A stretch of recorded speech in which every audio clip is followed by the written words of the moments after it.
प्रितीच्या भावान भयणो, आयच्या शुभ वर्तमानात आमी पळयता.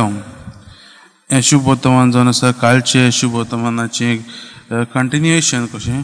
आनी जेजू फारिझेवांक आनी ताचे लागीं आयिल्ल्या सगळ्या शिसांक आनी सगळ्यांक सांगता की तो शिसांक सांगता की तांचें प्रमाणीकपण फारिझेव आनी धर्मशास्त्रांहून चड आसूंक गरजेचें. कित्याक हे फारिझेव तांकां हे जायते कायदे आसलेले आनी हे कायदे ते पाळटाले, पूण ते आपणाकूच न्हू पूण लोकांक दाखोवंक कशे ते पाळटाले. आनी ते पाळटाले खरें, पूण तांचे भितर ते पाळटा आसतना ते विस्ते पाळूंक जाय म्हूण अशेंच पाळप तांचें दुसऱ्यांक दाखोवंक. पूण देवाची खरी कशी करता अशी तांची मन आसूंक ना. आनी आज जेजू तेंच सांगूंक सोदता. जायते फावटी मोगाच्या भावान भयणो, आज जेजू आयज शुभ वर्तमानांत रागावर उलयता आनी तो तांकां सांगता की जिवेशी मारूं न्हय हो जावन आसा एक आज्ञा ती दिल्ली आसा, एक मनामेन तो दिल्लो आसा. पूण ताचेहून तुका राग देखून आयलो जाल्यार तें जिवेशी मारता तसलेच पातका भाशेनूच राग नाटकाय जी जावन आसा हें बी जावन आसा, हें बी रागाचें बी ताचेरूच हें जिवेशी मारप हें पातक उत्पन्न जाता तसलें. आनी तेंच जेजू म्हणटा, राग देखून येयलो जाल्यार तें तुजें व्हड पातक जिवेशी मारप हें असले पातका भाशेनूच तें एक व्हड पातक म्हूण आज जेजू दाखोवंक सोदता. जाता ते भाशेन जेजू आज आमकां भोगसणाची मनशां जावंक आपयता. जेन्ना तुजो भाव तुजेर रागार आसा वो तूं तुज्या भावाचेर आनी भयणीचेर रागार आसा वो तुमच्या मदें कितें वाद विवाद आसा तो पयलोच तो काडून उडय म्हूण आज तो आमकां शिडकायता. ह्या शुभ वर्तमानांतल्यान तो आमकां सांगूंक सोदता की म्हज्या मोगाच्या भाव भयणो, आमी जर देवाची मनशां जातलीं जाल्यार आमी देवाचेरच भावार धरून मुखार वचूंक गरजेचीं. कित्याक नाजाल्यार आमी देंवचाराच्या ताब्यान पडटात आनी आमच्या जिवितांत राग नाटकाय भितर सरता. देवाचेच भितर रिगून रावंक तो आज आमकां आपयता. आनी भोगसणाची मनशां जसो ताणें दुसऱ्यांक भोगशिले आपणा भाशेनूच दुसऱ्यांक भोगसूंक तो आज आपयता. आनी मोगाच्या भावान भयणो, ह्याचेरूच तो आमकां दर एक जाणाक आमचें कार्य जें आमकां दिल्लें आसा तेंच तो आमकां दाखोवंक सोदता.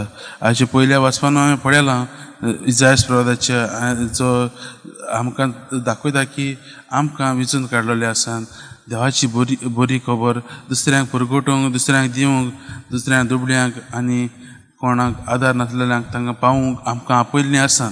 आनी हेंच आमी आयजच्या भाग्यवंताच्या जिवितांतूय पळयलेलें आसा.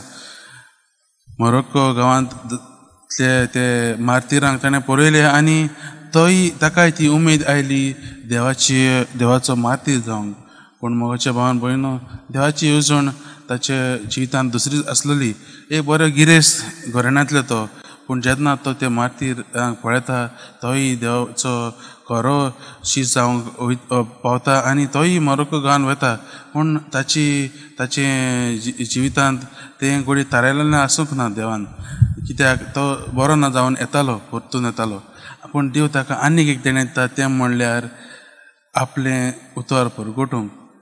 आयज मोगाच्या भावान भयणो, भाग्यवंत फ्रांसीस असिझीन ताचें पळयलें की ताणें आनी तो ताका सांगता की आपल्या दुसऱ्या भावांकूय देवाचें उतर परगट कर आनी शिकय म्हणून. आनी आयज देखून ताची जीब आसून देखून आसा. देवान ताका एक व्हड देण दिलां, कित्याक ताणें देवाचेरूच भावार धरून देवाचेच भितर रिगून तो मुखार गेलो आनी ताणें देवाचें हें कार्य केलें. आयज ह्या भाग्यवंताच्या जिवितांतल्यान आनी ह्या शुभ वर्तमानांतल्यान आनी हाचीं वाचपां आसात त्याचेर आमी नियाळ करतना आमी आमचेंय जिवीत ताचेर नदर मारुया आनी नियाळ करुया. आमकां जें कार्य दिल्लें आसा देवान घोडे आमच्या जिवितांतल्यान, आमी घोडे पाद्री वा माद्री न्हय, पूण तरी आसतना आमच्या जिवितांतल्यान आमी दुसऱ्यांक एक दुसरो जेजू जावंक असो आमकां आपयल्लो आसा. आमी सदांच मागण्यो करतात, आमी सदांच बायबल वाचतात आनी आमी तेच करतात, रितीराक वतात, मिसाक वतात. पूण आमच्या जिवितांत आमी हें करतात, पूण आमच्या जिवितांत देव आसा वो देवाक आमी आमच्या जिवितांत जागो दिल्लो आसा काय ना तें आमी विचारूंक जाय. भाग्यवंत आंतोनीन जेन्ना पळयलें हें आनी ताणें देवाक रोखडोच आपणाचे भितर घेतलो आनी तो देव दुसऱ्यांक दिवंक तो वावुरलो. आयज आमच्या जिवितांतल्यान आमच्या उतरांनी आमच्या कुरण्यांनी जेजू आमकां दुसऱ्यांक आपणाक दिवंक आपयता. तर मोगाच्या भावान भयणो, आयच्या दिसा ही वाचपाचेर आमी नियाळ करता आसतना आनी भाग्यवंताची परब आमी समारंभता आसतना आमी देवा लागीं हीच कृपा मागुया, आमकां ताचो मोग आनीक आनीक आमच्या जिवितांत वाडोवंक, आमचो भावार ताचेर आनीक आनीक जिवितांत वाडोवंक आनी आमी खरें प्रमाणीकपणाची मनशां जावंक आमी हीच कृपा देवा लागीं हे मिसाचे भेटेन आमी मागुया.